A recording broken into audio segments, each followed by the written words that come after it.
Ny epistily voalohany ho an'i Timoty, toko voalohany.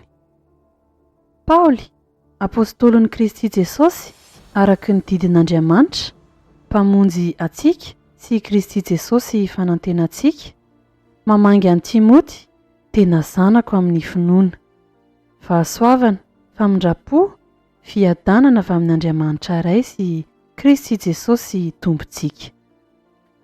Toy ny nangatahako anao hitoetra ny Efesosy rehefa hankany Makedonia aho, mba handidinao ny sasany sy hanao fampianarana hafahafa, na hitandrina ny anganongano sy ny tantaram-pirazanana tsy hitalany izay mahatonga ady hevitra, fa tsy mampandroso ny fitondrana araka an'Andriamanitra amin'ny finoana, dia toy izany koa no ataoko ankehitriny.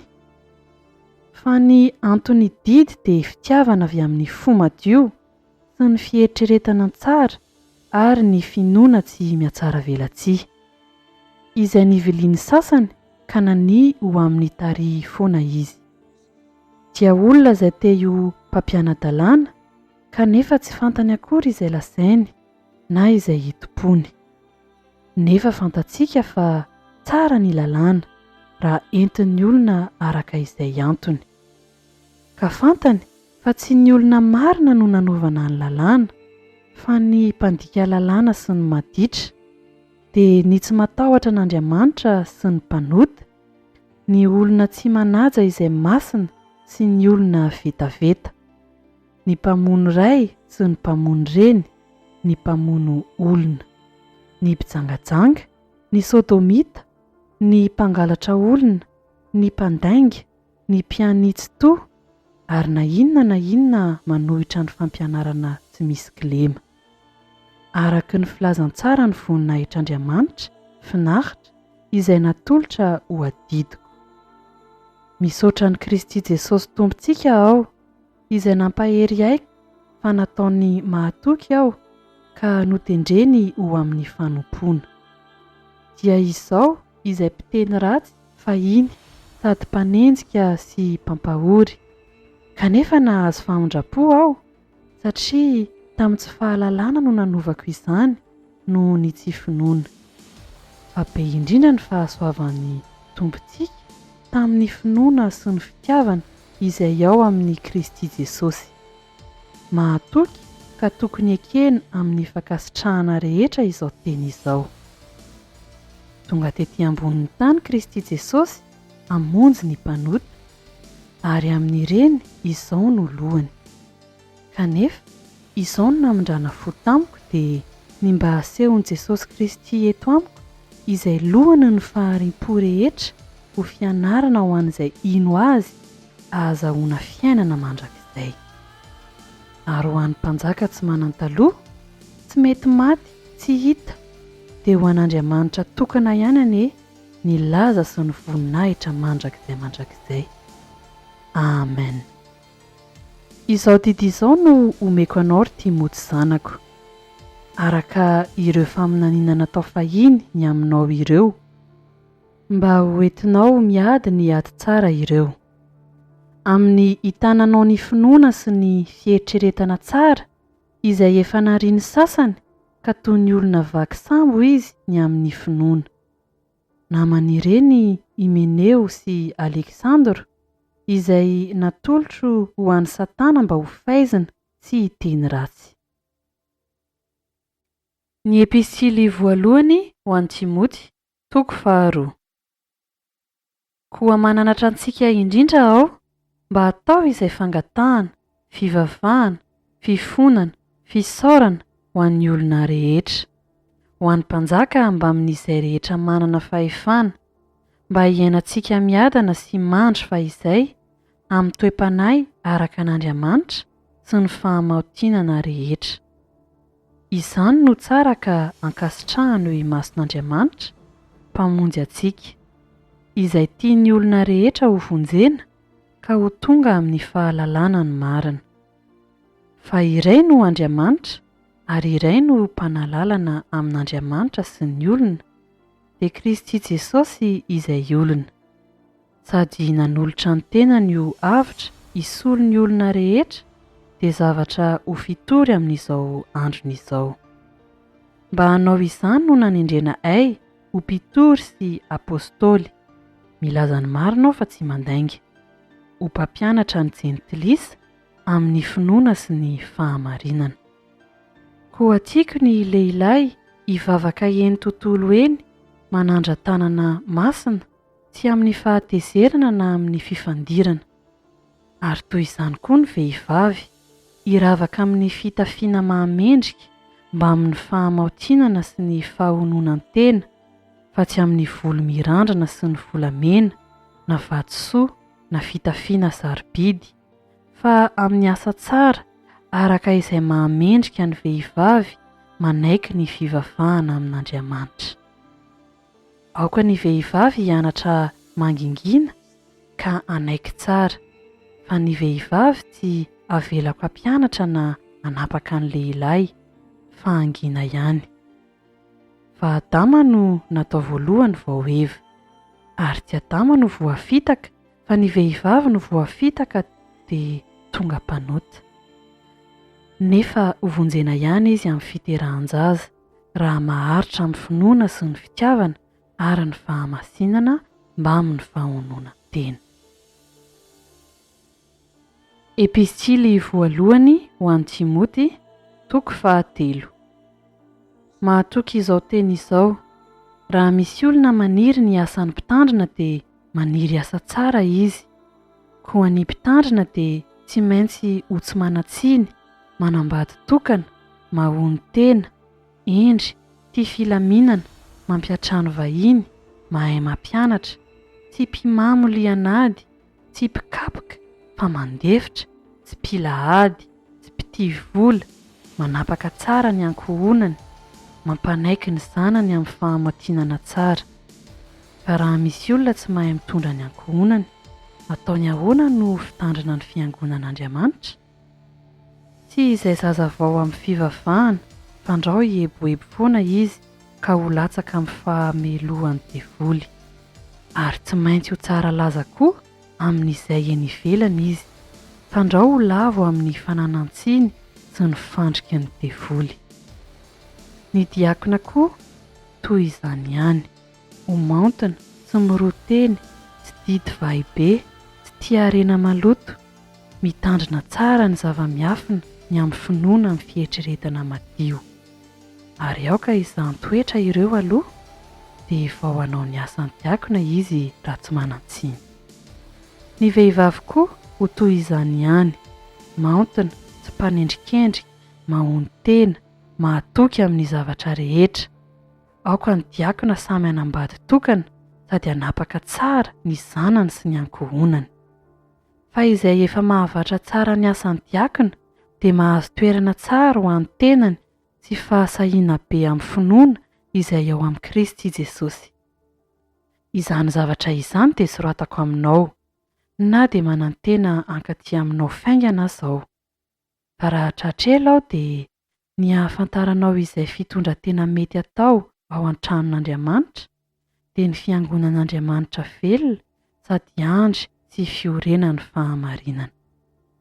Ary raha manaiky mihitsy fa lehibe ny zava-miafina ny amin'ny toe-panay araka an'Andriamanitra, dia ilay naseho teo amin'ny nofo no hamarinina tao amin'ny fanahy, hitan'ny anjely, notoriana tany amin'ny jentilisa, ninona teny amin'izao tontolo izao, nankarina tamin'ny voninahitra.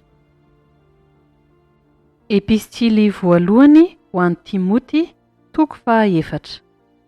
Fa ny fanahy milaza marina fa amin'ny andro aoriana dia hiemotra amin'ny finoana ny sasany, manaiky fanahy mamitaka sy fampianaran'ny demonia amin'ny fiantsaram-belatsiany mpilaza-lainga ka voapetaky ny vy mahamay ny fietreretany, izay mandrara tsy hanambady ary mampifady anina izay nataon'Andriamanitra ho an'izay mino sady mahalala ny marina mba ho raisiny amin'ny fisaorana. Fa ny zavatra rehetra nataon'Andriamanitra dia tsara avokoa, ka tsy misy tokony ho lavina raha raisina amin'ny fisaorana, satria hamasiny ny tenin'Andriamanitra sy ny fivavahana izany. Raha manoro hevitra ny rahalainy amin'izany zavatra izany ianao, dia ho mpanompo tsara ny Kristy Jesosy, dia izay na amin'ny tenin'ny finoana sy ny fampianarana tsara izay efa narahinao. Fa ny anganongano ratsy fanaom-bavy antitra dia lavo, ka mampiasa ny tenanao ho amin'ny fitoeram-panahy araka an'Andriamanitra. Fa mahasoa kely ihany ny fampiasana ny teny, fa ny toe-panahy araka an'Andriamanitra ny mahasoa amin'ny zavatra rehetra, ka manana ny teny fikasana ny amin'ny fiainana ankehitriny sy ny ho avokoa. Mahatoky izao teny izao ka tokony ekena amin'ny fankasitrahana rehetra. Fa izany no inkelezanay aina sy ezahanay, satria izahay manantena an'Andriamanitra velona, izay mpamonjy ny olona rehetra, indrindra fa izay mino. Izany zavatra izany no andidio sy ampianaro. Aoka tsy hisy olona anao tsinitsinina anao no ny ahatandroanao, fa aoka ho tonga fianarana ho an'ny mino ianao amin'ny fiteny, amin'ny fitondran-teny, amin'ny fitiavana, amin'ny finoana, amin'ny fahadiovana. Mandra-piavaka, tandremo ny famankiteny, ny fananarana, ny fampianarana. Aza tsy mitandrina ny fanomezam-pahasoavana izay ao anatinao, izay nomenanao tamin'ny faminaniana sy ny fametrahan-tana ny loholona. Mazotoa hevitra izany zavatra izany dia mikeleza aina fatratra amin'izany, mba hiseho amin'ny olona rehetra ny fandrosoanao. Tandremo ny tenanao sy ny fampianaranao, ka mahareta amin'izany, fa raha manao izany ianao dia hamonjy ny tenanao sy izay miaino anao. Epistily voalohany ho an'i Timoty, toko 5. Aza mamely mafy loatra ny antom-panahy, fa hanary toy ny ray izy, ny tanora fanahy toy ny rahalahy, ny vehivavy antom-panahy toy ny reny, ny tanora fanahy toy ny anabavy amin'ny fahadiovana rehetra. Omeo voninahitra ny mpitondra tena izay efa mpitondra tena tokoa. Fa raha misy mpitondra tena manana zanaka na zafy, aoka ireo hianatra aloha aneo izay toe-panahy araka an'Andriamanitra amin'ny ao an-tranony, ka hamalisoa ny rainy aman-dreniny. Fa izany no ankasitrahany eo anatrehan'Andriamanitra. Fa izay efa mpitondra tena tokoa ka irery tena dia efa manantena an'Andriamanitra ka maharitra amin'ny fangatahana sy ny fivavahana andro aman'alina. Fa izay vehivavy manara-po amin'ny fahafinaretana dia maty fahavelony. Ary izany zavatra izany no andidio, mba tsy hananantsiny. Fa raha misy tsy mamelona ny azy, indrindra fa ny ankohonany, dia efa nandany finoana izy ka ratsy no tsy mino azy. Aza soratana ho isan'ny mpitondra tena izay latsaka noho ny 80 taona, sady efa nanambady indray mandeha ihany. Ary tsara laza amin'ny asa tsara, raha namelon-jaza izy, raha nampiatrano vahiny, raha nanasa ny tongotry ny olona masina, raha namonjy ny nozoim-pahoriana, raha nazoto nanaraka ny asa tsara rehetra. Fa mandava ny mpitondra tena tanora, fa raha tsy maharitra ny fifehezan'i Kristy izy dia tahanambady, ka azo fanamelohana satria nandany finoana voalohany izy. Sady mianatra ho malaina koa izy ka mandehandeha mitety trano, ary tsy malaina ihany fa mpilazalaza ny mpandehandeha, miraharaha ny an'olona ka manao teny tsy mety. Koa tiako ny mpitondra tena tanora fanahy anambady sy anana zanaka sy anapaka ny tranony, ka tsy hanome vava ny fahavalo hiteny ratsy. Fa ny sasany efa nivily sahady nanaraka ny Satana. Raha misy vehivavy mino manana mpitondra tena, aoka izy hamelona azy, ary aza vela ahavaky tratra ny fiangonana mba hamelonany izay efa mpitondra tena tokoa. Aoka ny loholona izay mitondra tsara atao tokony hahazo fanajana roeny indrindra, fa izay ny kely aina amin'ny teny sy ny fiampianarana. Fa ahoana soratra masina? Aza manakombona ny vavan'ny omby mively vary ianao, ary koa ny mpiasa miendrika ahazo ny karamany. Aza mandray teny hampangana loholona raha tsy misy vavolombelona 2 na 3, izay manota dia hanary eo anatrehan'ny olona rehetra mba hatahotra koa ny sasany. Mananatra anao mafy aho eo anatrehan'Andriamanitra sy Kristy Jesosy, ary ny anjely voafidy mba ho tandremanao izany zavatra izany, tsy manao olon-tiana na manao na inona amin'ny fiangarana. Aza malaky mametra tanana amin'ny olona na iza ary aza miombina ho tamin'ny sasany tehirizy madio ny tenanao. Aza misotro rano intsony fa misy trotovay kely noho ny vavafonao sy ny fahosahosanao matetika. Ny fahotan'ny olona sasany miharihary ka mialoha amin'ny fitsarana, fa ny an'ny sasany kosa manaraka ato aoriana. Ary miharihary toy izany koa ny asa tsara, ary izay tsy toy izany dia tsy ho azo afenina.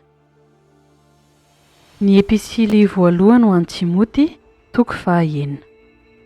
Aoka izay andevy rehetra eo ambanin'ny sioga, hanao ny tompony ho miendrika ho hajaina tsara, mba tsy hitenenina ratsy ny anaran'Andriamanitra sy ny fampianarana. Ary izay manana tompo miny dia aoka tsy hanao tsinitsinina azy satria rahalahy izy, fa vao mainka tokony ontom-pona azy izy satria mino sy malala ilay mpandray ny soa atao. Izany zavatra izany no ampianaro sy ananaro. Raha misy olona manao fampianarana hafa noho izany ka tsy manaiky ny teny tsy misy kilema, dia ny an'i Jesosy Kristy Tompontsika sy ny fampianarana izay mahatonga ny toe-panahy araka an'Andriamanitra. Dia mieboebo foana izy ka tsy mahalala na inona, fa adala amin'ny fiandihan-kevitra sy ny fiadihan-teny izay mahatonga fialonana, fifandirana, fanaratsiana, fiahiahian-dratsy, fifandirana lalandava, fanaon'ny olona vetaveta saina sady efa nialany fahamarinana, manao ny toe-panahy araka an'Andriamanitra ho fahasoan-javatra. Fa misy tombony lehibe tokoa ny toe-panahy araka n'Andriamanitra momba ny fianinana. Fa tsy nitondra na inona ao amin'izao tontolo izao isika, sady hita fa tsy hahatondra na inona hiala. Fa raha manan-kanina sy fitafiana isika dia aoka hianiana amin'izany. Ary izay tahanan-karena dia latsaka amin'ny fakam-panahy sy ny fandrika ary ny filana maro tsy misy antony sady mandratra, izay mandetika ny olona ao amin'ny fandringanana sy ny fahaverezana. Fa ny fitiavam-bola no fototry ny ratsy rehetra, koa ny sasany izay fatra-piady izany dia efa voavily niala tamin'ny finoana ka nanindrona ny tenany tamin'ny alahelo be. Fa ianao kosa ry lehilahin'Andriamanitra, mandosira izany zavatra izany ka miesa mitady fahamarinana, toe-panahy araka an'Andriamanitra, finoana, fitiavana, faharetana, fahamelem-panahy. Miadia ny ady tsara ny finoana, azony ny fiainana mandrakizay, fa ao amin'izany ny antsonanao kosa nanovanao ilay fanekena tsara teo imason'ny vavolombelona maro. Izao mananatranao eo anatrehan'Andriamanitra izay mamelona ny zavatra rehetra, ary eo anatrehan'i Kristy Jesosy izay nanao ilay fanekena tsara teo anatrehan'i Pontio Pilato, mba ho tehirizinao tsy hanantsiny amam-pondro hatramin'ny fisehoan'i Jesosy Kristy Tompontsika izany didy izany. Ny andriana finaritra sady tokana, mpanjakan'ny mpanjaka sy tompon'ny tompo no aneho izany amin'ny fotoany. Izy ihany no manana anjo fahafatesana, mitoetra eo amin'ny mazava tsy azo atonina, izay tsy hitan'ny olona sady tsy hainy jerena. Ho azy anie ny voninahitra sy ny fanjakana mandrakizay. Amen. Anaro ny mpanan-karena amin'izao fiainana ankehitriny izao, mba tsy hiavinavina na hatoky ny harena miovaova. Fa Andriamanitra izay manome antsika malalaka ny zavatra rehetra mba hivaliantsika, mba hanao soa, manan-karena amin'ny asan tsara, azoto manome sy miantra, ka dia hiarihary fanorenana tsara ho an'ny tenany, ho amin'ny andro ho avy, mba hiazonany ny tena fiainana. Ry Timoty, tehirizo ilay natolotra anao, ka miala amin'ny fifibedibedena foana sy ny fanoherana avy amin'izay atao hoe fahalalana, kanjo tsy izy, izay nekeny sasany ka nanita amin'ny finoana izy, ho aminareo anie ny fahasoavana.